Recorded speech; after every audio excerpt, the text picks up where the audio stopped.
And so when they are released, power will now rest on foundations which are essentially godless. Godless. Godless. And so this is exactly the opposite of Zulkarnain. This is what the world could have been if the world had accepted Muhammad alayhi salatu. This is what the world is now going to be because they did not accept Muhammad alayhi salatu. What is the world going to be like when the barrier comes down? Power now rests on foundations which are essentially godless. So when that power is used to relate to people, instead of power being used to punish the oppressor, power will now be used to oppress. Are you understanding the world today now? Before this lecture, it was a strange world out there. Strange world out there. Can't understand it. But after Surah Al Kahf, now I am understanding the world. Those who control the world, those who have power in their hands, now use power to oppress. And so those who are weak, injustice has been done to them, they are the ones who are now punished. And the oppressor is left scot-free. Secondly, there will now be disharmony between power here and power there. And so who wants to live in a kind of world like this, which is so different from that world? And so the heart of the believer would long to get out of this dunya. When power rests on foundations which are essentially godless, that power will now also be used to punish those who have faith. The war on terrorism. Notice it's only Muslims who are being targeted. Did you notice that? Only Muslims, yeah. Tomorrow the same thing. Only Muslims, only Muslims, only Muslims. Power will now be used to target and to punish those who have faith. The more faith you have, the more they'll target you. And power will now be used to punish those who are righteous in their conduct. If you're wicked, you get away. But if you want to be righteous in your conduct, they will go after you like hungry dogs. This is the world of Gog and Magog. Now then, how will power, when it rests on the foundations which are godless, how will that power relate to the primitive peoples of the world? With Zulkarnain, he had the good sense to leave them as they were. See? But no, when Gog and Magog are released, you will see the world experiencing this strange phenomenon, that power will now be used to ruthlessly destroy the primitive way of life. Has this already happened in North America, where the American Indians were ruthlessly exterminated like cockroaches by those who then dressed up and went to church on Sunday morning and declared, "We are the civilized people, follow us"? That ruthless extermination of the primitive peoples is still going on. Guess who are the majority of people in the Canadian prisons? Yes, the native Indians. They fill the prisons of Canada today. Guess who are the people who weep the most in Australia now?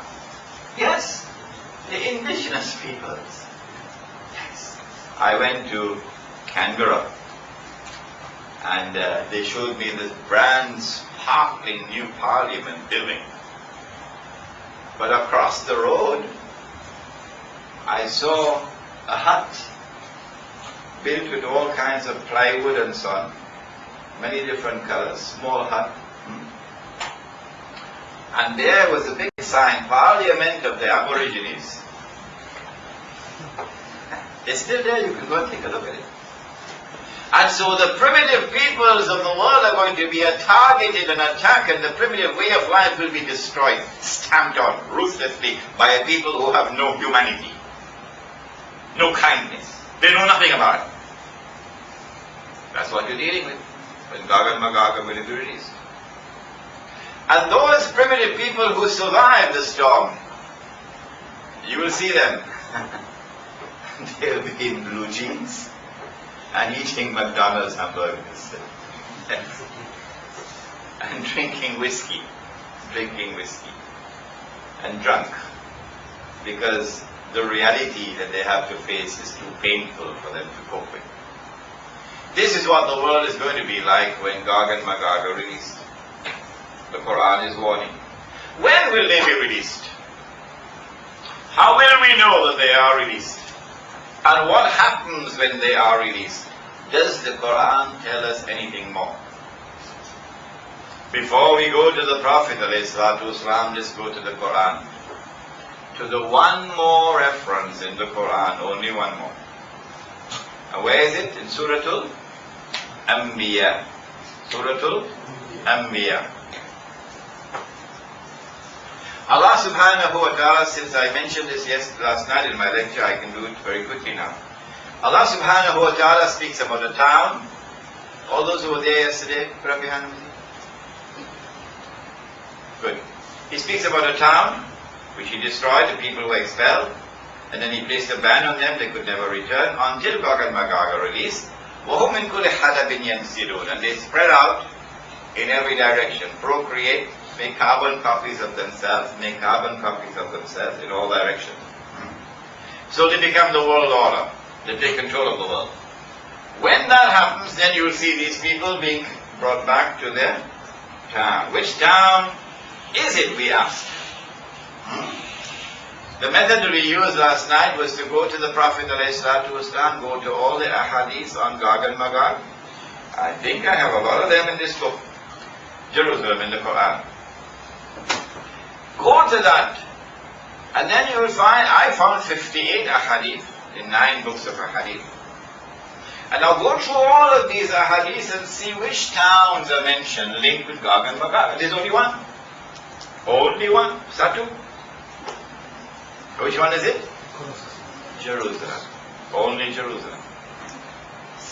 Indicating, as plain as daylight, that the town is Jerusalem. And so the Quran is saying that when you see the Jews being brought back to the Holy Land, the explanation that even the University of Singapore can never give, the explanation is that it is the world order of Gog and Magog which have brought the Jews back to the Holy Land. Now this is something of tremendous importance, because the Jews are back in the Holy Land now. If this lecture was delivered 100 years ago, it would not have the impact that it has today, because the Jews are back in the Holy Land, and the state of Israel has been established, while the ulama of Islam were eating halwa. Yeah? Now that we know that Gog and Magog are responsible for bringing the Jews back to the Holy Land, that Gog and Magog are those who control the world, it is now possible for us to go in now and identify Gog and Magog. Don't look so worried now. We go to a hadith first. The hadith is located in Sahih Bukhari 8 times. 8 times in Sahih Bukhari.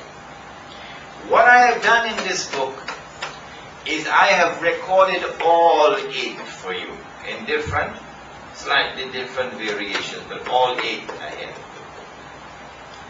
When you have 8 ahadith here in Sahih Bukhari, you cannot dismiss this because of one hadith in Sahih Muslim that appears to be in conflict with this. These are 8.